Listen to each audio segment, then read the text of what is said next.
से शाम तक, उसमें साफ साफ ये लिखा था कि ये हर नागरिक का जनतांत्रिक अधिकार है, उसका मौलिक अधिकार है। संविधान हर नागरिक को ये अधिकार देता है कि वो पीसफुली प्रोटेस्ट कर सके, असेंबल कर सके। हम लोग ने ये भी लिखा था कि पिछले 10 साल से पुलिस कंटिन्यूअसली धारा 144 पूरे नई दिल्ली डिस्ट्रिक्ट में इस्तेमाल कर रही है। हर 2 महीने में नया नोटिफिकेशन लाया जाता है और लोगों से ये कहा जाता था कि भाई आप पहले से परमिशन लीजिए, और सिर्फ जंतर मंतर की परमिशन में बैठने की परमिशन दी जाती थी। इसको हम लोगों ने चैलेंज किया था दिल्ली हाई कोर्ट में। पिछले साल एक भोपाल गैस विक्टिम्स वहां जंतर मंतर पे बैठना चाहते थे, उनको परमिशन रात में बैठने के लिए डिनाई करी थी। उन लोगों की तरफ से हम लोगों ने पिटीशन फाइल करी दिल्ली हाई कोर्ट में, जिसमें सुप्रीम कोर्ट के कम से कम 3 फैसलों का हवाला दिया, जो कि ये कहते हैं कि पहली बात तो आप इस तरह से धारा 144 का इस्तेमाल नहीं कर सकते और लोगों से ये नहीं कह सकते कि भाई आप असेंबल करने के लिए या मीटिंग करने के लिए या प्रोटेस्ट करने के लिए पहले परमिशन लीजिए दिल्ली पुलिस से या पुलिस से। ये बिल्कुल गैर कानूनी है, संविधान के मौलिक अधिकारों का उल्लंघन है।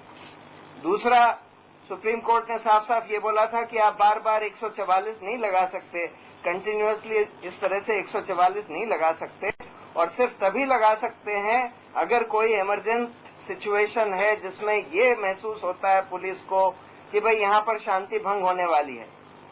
अब जहाँ तक ये अनशन का सवाल है, अन्ना हजारे के नेतृत्व में जो कल हो रहा है, जो कि लोगों के यही जनतांत्रिक अधिकारों के उल्लंघन के खिलाफ ये प्रोटेस्ट हो रहा है, ये अनशन हो रहा है 1 दिन का, उसमें ये कौन कह सकता है कि भाई किसी भी तरह से शांति भंग होने की कोई आशंका है? अन्ना हजारे वहां 5 दिन के लिए पहले फास्ट पर बैठे थे, हजारों लोग वहां आते थे, रोज आते थे, कभी जरा भी कोई शांति भंग होने की आशंका नहीं हुई। तो इसलिए पुलिस का ये कहना कि भाई हम आपको जंतर मंतर पे नहीं बैठने देंगे, ये साफ साफ मौलिक अधिकारों का वायलेशन है। लेकिन फिर भी हम इसमें कोई झगड़ा नहीं करना चाहते, तो इसलिए हम लोगों ने ये तय किया है कि भाई अच्छा राजघाट पर कर लेंगे, क्योंकि राजघाट पर धारा 144 नहीं लगी है, और इसीलिए हम लोगों ने पुलिस कमिश्नर को बता दिया और उन्होंने कोई इस पर अपनी इतराज नहीं किया। के बारे में आपसे अरविंद जी की उन्होंने कहा है, एक तरफ आप सरकार से बात कर रहे हैं, दूसरी तरफ आप उनको चीट बोल रहे हैं, आप ये कह रहे हैं वो कॉन्स्पिरेटर्स हैं, तो इस तरीके की भाषा पर उन्होंने एतराज जताया। देखिए, जो अगर आप शांति भूषण जी की चिट्ठी पढ़ लीजिए, जो चिट्ठी हम लोगों ने लिखी थी, या हम लोगों का प्रेस रिलीज पढ़ लीजिए, जो परसों प्रेस कॉन्फ्रेंस में प्रेस रिलीज दिया था, या कल जो चिट्ठी लिखी गई थी, उसमें कहीं चीट या इसकी बात नहीं कही गई है। जो वो इतराज कर रहे हैं वो कोई अन्ना जी के कोई पुराने बयानों के बारे में शायद कह रहे हैं, उस पर अलग से मेरा ये कहना है, अन्ना जी ने कहा सरकार धोखेबाज है। क्या अभी तक के जितने डेवलपमेंट्स हैं, ये कोई ऐसी कौन सी अनसिविल भाषा है? अन्ना जी ने कहा सरकार समय समय पे झूठ बोलती रही है, कोई गलत नहीं कहा। हम लोगों ने बीच में कहा सरकार षड्यंत्र कर रही है, कोई गलत नहीं कहा। कभी सीडी निकल के आती है, कभी इलाहाबाद का हाईको वो निकल आता है, प्लॉट निकल आता है, तो किस्म किस्म की चीजें चल रही हैं। उसके ऊपर चर्चा ना की जाए तो अच्छा है, बिकॉज मुद्दा भटक जाएगा।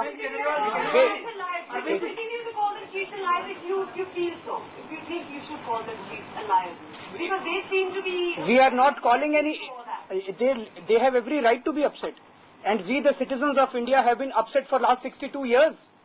They have got upset just by saying these words. Let them become a little more tolerant and patient to the people of this country. The people of this country have been facing injustices for such a long time, and you can't even stand up and say this. This is not uncivil language. It is not uncivil language. All that I am trying to say is that the arrogance should come down a little bit. It's a democratic country. And we have every, अगर हमारे साथ धोखा हो और मैं कहूं हमारे साथ धोखा हुआ और सामने वाला कहे अरे बाप रे ये तो अनसिविल लैंग्वेज हो गई, दिस इज कम्प्लीटली अनएक्सेप्टेबल। हम क्या कह रहे हैं, हमने एक मिनट जस्ट सेक, हमने केवल ये कहा, हमने किसी इंडिविजुअल का नाम लिया, that is completely lie. We never said this minister, that means we are not targeting any individuals, our fight is not against any individual, we are fighting the system and we are fighting for improvement of the system. And what we said कि सरकार धोखा दे रही है, सरकार is the system, Sarkar is not individual. We are not talking about any individual. So my suggestion is let's keep this topic away. We would not like to get into this. We want to bring the entire debate on two things: Lokpal bill and the violation of fundamental rights of the citizens of this country to peacefully assemble and protest. उसी की बात हो रही, Lokpal bill की बात। इतना ज्यादा trust deficit में क्या बात करते हैं आप? लोकपाल बिल में क्या बात होती है आप लोगों की? कुछ किसी को जब भरोसा ही नहीं। इसीलिए तो मैं ये कहने की हम बार बार कह रहे हैं कि भैया अंदर की जो बातें हैं उनको बाहर करो ना। आप अंदर की बातों की वीडियो टेलीकास्टिंग करो, आप अंदर की बातों को सब कुछ बाहर बताओ ताकि जनता के बीच में भी तो पता चले। ट्रस्ट डेफिसिट देखिए, हमारे और हम कोई कंफ्लिक्टिंग पार्टीज नहीं है। It is not we versus they, it is about the people of this country who have been facing so much of corruption for such a long time. इतने दिन से भ्रष्टाचार सहन करते आ रहे हैं, उस भ्रष्टाचार के खिलाफ हमें एक सशक्त कानून चाहिए।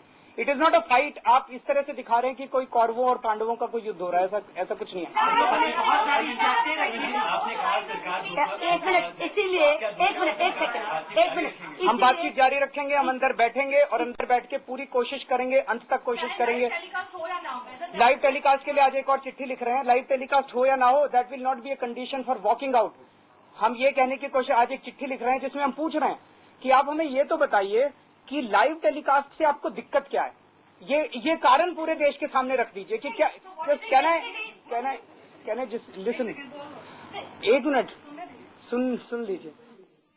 तो सिविल सोसाइटी टेलीकास्ट करेंगे तो इंडिविजुअल मेंबर्स को अपनी फ्री ओपिनियन देने में बाधा पहुंचेगी। हम 5 लोगों को तो फ्री ओपिनियन देने में बाधा नहीं पहुंच रही, उन 5 लोगों को वो ऐसी क्या ओपिनियन दे रहे हैं जिससे उनको बाधा पहुंच रही है। सारे देश को पता होना चाहिए कि उनकी आना चाह रहे हैं। We want this reason to be made public. इसीलिए 1 सेकेंड, इसीलिए शांति भूषण जी ने अपनी चिट्ठी में एक रिक्वेस्ट की है कि आप एक वर्कशॉप, एक ओपन डिबेट कराइए जिसमें आप भी अपना विचार रखिए, कमेटी भी अपना विचार रखे, सोशल साइंटिस्ट भी रखे, अच्छे क्रिमिनल लॉयर्स और भी लॉयर्स लाए ताकि आम पब्लिक की काफी जुड़ जाए। उसमें political party, the point is here was a suggestion for greater transparency. Yeah. The point is open debate, which is more inclusive. That is why they're not getting So any. now what she's saying, let me. Principal actually said no to most of the demands that were raised by Shanti Bhushan. He said that he really cannot go for open debate. So I'm the point of having a video conferencing. And so when they have said no to most of these things, and he even said whether they come or not, we'll go ahead and draft this bill. Which is, don't you find this very unfortunate? Don't you find this very undemocratic? Don't you find this very arrogant? Don't you find this that they are just presenting a fait accompli? कि भाई ये तो हम, अब जैसे मैंने आपको arrogant कहा, वो कहेंगे ये तो गाली देते हैं हम लोगों को. This is uncivil. Isn't this arrogance? Now let me just ask you, वो ये कहते हैं कि पीएम नहीं होना चाहिए, जुडिशरी नहीं होना चाहिए, नहीं होना चाहिए। क्यों नहीं होना चाहिए? हम कहते हैं ये वाले कारण अब देश को भी बताओ। वो कहते हैं नहीं, देश को नहीं बताएंगे। हमने कहा कि आके आप पब्लिक में एक बार डिस्कस कर लो, कहते नहीं, डेमोक्रेसी में अब हम इलेक्ट हो गए, अब हम जो करेंगे as if this is kind of कि 5 साल के लिए डिक्टेटरशिप आ गई। एवरी 5 years बार बार ये कहा जा रहा है we are elected representatives, we are elected representatives, as if you elect your representatives and make them dictators for 5 years. Dictatorship, they should come out and have a discussion in public. भाई अंदर तो वो कहते हैं कि बाहर आपके साथ डिबेट नहीं करेंगे, अंदर जो चल रहा है वो वीडियो रिकॉर्डिंग नहीं करेंगे, बाहर वालों को हम बताएंगे नहीं। ऐसे ये सीक्रेट किस किस्म की सरकार हो गई? Completely intransparent. They want to take credit of right to information, their conduct is completely intransparent. हम क्या मांग रहे हैं? हम ये कह रहे हैं ना भाई, आप जो कह रहे हो ये जनता के सामने भी तो बताओ। हमने चिट्ठी में यही तो लिखा, आप अपने व्यूज पब्लिक करो। कहते नहीं, हम तो पब्लिक भी नहीं करेंगे अपने views.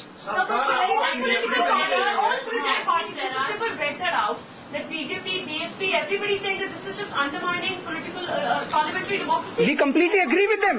We completely agree with the political parties.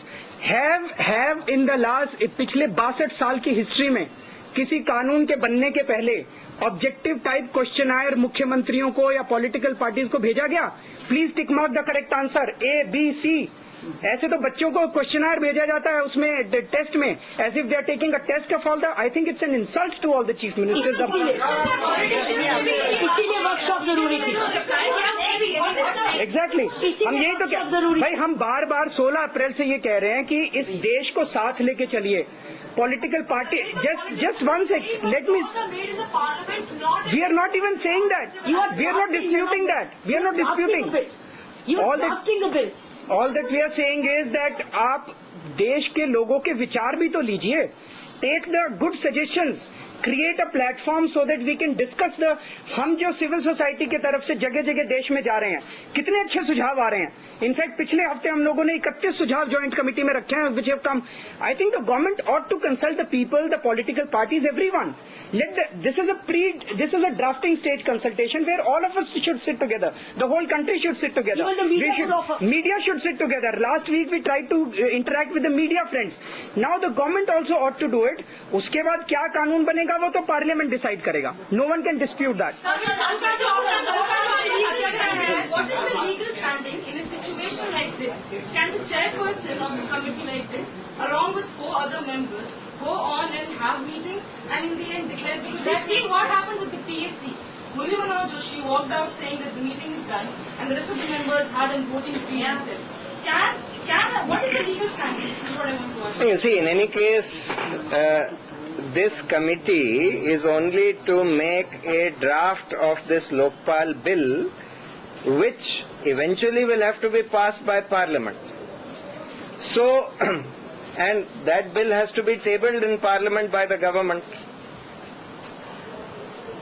Ultimately, what the Parliament will do or not do, what the government will do or not do, will depend, of course, to some extent on what this committee says, but also to a very large extent on public perception, on public opinion, etc.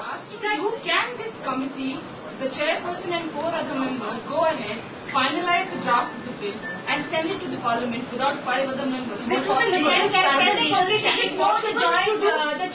Legally they can do it. And the chairperson does it. Legally they can do it, but it will have no legitimacy and credibility. If the government had to do it, No, they can certainly do it. The point is, see, why are we asking for a public debate? We are saying, why are we asking for the proceedings to be televised? We are wanting to know if the government wants to exclude the Prime Minister or the judiciary or members of Parliament taking cash for votes, etc.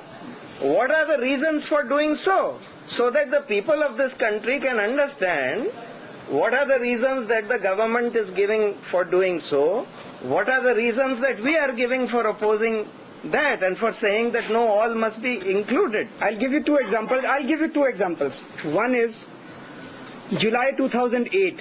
There are serious allegations कि उस वक्त UPA की सरकार ने जो confidence motion है वो पैसे एमपीज को खरीद फरोख्त करके यूपीए जीती थी।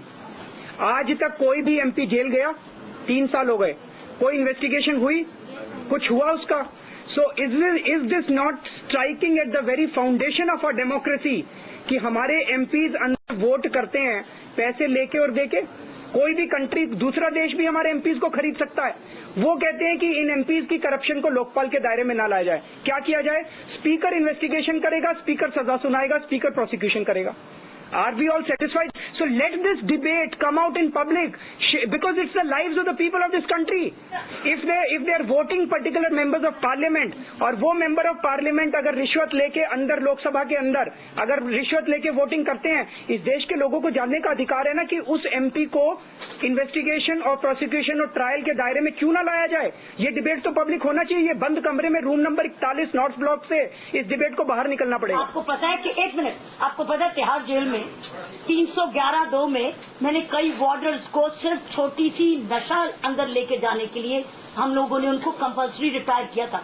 एक सिपाही अगर छोटा सा नशा, छोटी सी बेईमानी जेल के अंदर करता है तो कानून से हम उसको कंपल्सरी रिटायर करते हैं। और वो व्यक्ति सुप्रीम कोर्ट तक गया, उसको सुप्रीम कोर्ट ने भी नौकरी वापस नहीं दी। इमेजिन, अगर एक सिपाही के लिए एक threat to the security of state इतना हैवी है, तो एक मेंबर पार्लियामेंट में घूस लेते हुए दिखे तो भी हम उसके लिए कुछ न कर सके, ये कैसी डेमोक्रेसी है? I think that is the question which common man is asking, and this is what needs to become public. Exactly. I have two questions. My first question is, today D.K. Hariprasad has said on record that Anna Hazare is the Mukhota of the RSS. Anna Hazare is writing a letter on that. Wait for 1.5 days. He's writing a letter on that. He's very hurt on that. He's very hurt. He has a lot of self-respect and he's very hurt. So He's a sensitive man.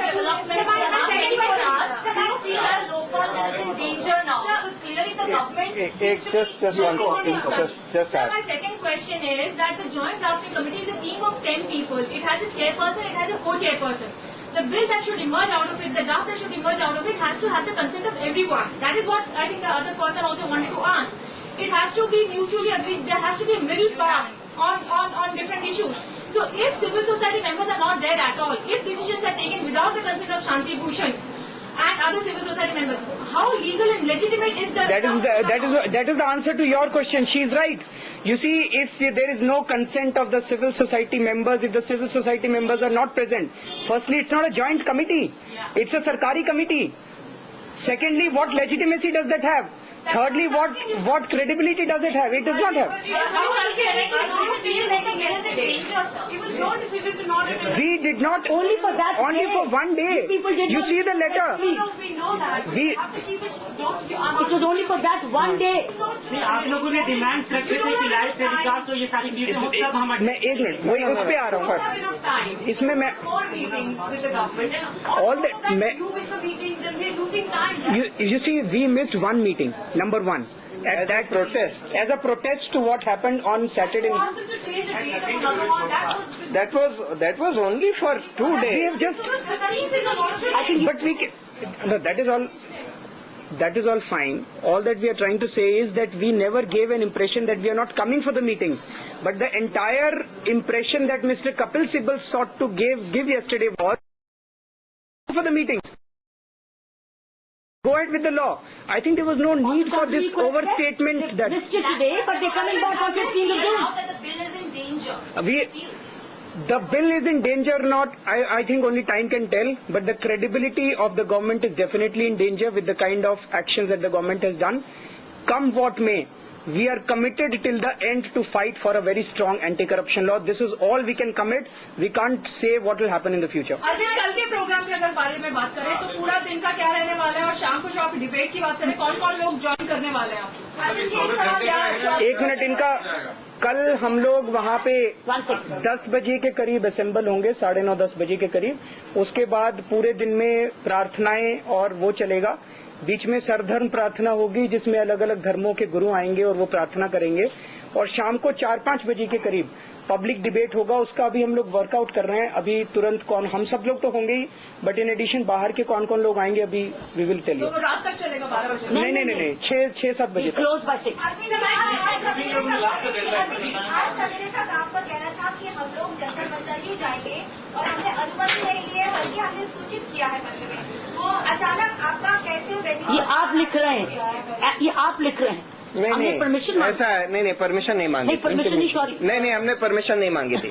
हमने उनको सूचित किया था कि हम वहाँ जंतर मंतर पर अनशन के लिए 1 दिन के लिए बैठेंगे और ये आपका कोई लीगल राइट नहीं है हमको ये कहने का कि हम उनकी परमिशन लें। लेकिन उसके जवाब में अभी पुलिस कमिश्नर का खत आया कि वहाँ पर आपको बैठने का या अनशन करने की कोई अनुमति नहीं है, आपको हम आदेश दे रहे हैं कि वहां जाकर मत बैठिए। तो हम उनसे झगड़ा नहीं करना चाहते, तो हमने, क्योंकि उन्होंने ये बताया कि भाई राजघाट पर 144 नहीं लगी है और वहां बैठ सकते हैं, तो हमने ये तय किया कि ठीक है, क्योंकि हमारा मकसद है अनशन करने का, प्रोटेस्ट करने का, के डेमोक्रेटिक राइट्स पर जो असॉल्ट हुआ है उसके खिलाफ, तो इसलिए हम राजघाट पर वो चीज कर सकते हैं। लेकिन हमारी राय में इस तरह का आदेश भी बिल्कुल संविधान के खिलाफ है, नागरिकों के मौलिक अधिकारों का हनन है और दिल्ली पुलिस को ऐसा नहीं करना चाहिए। और आगे से कम वो ऐसा ना करें, नहीं तो फिर लोगों को अपने डेमोक्रेटिक राइट्स के लिए और लड़ना पड़ेगा।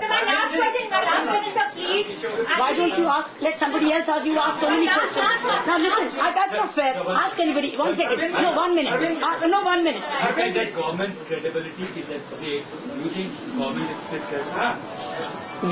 You see, that is exactly what's said. When Anna ji says कि सरकार धोखा दे रही है, when Anna ji says कि सरकार बार-बार झूठ बोल रही है, this is exactly what he is trying to say.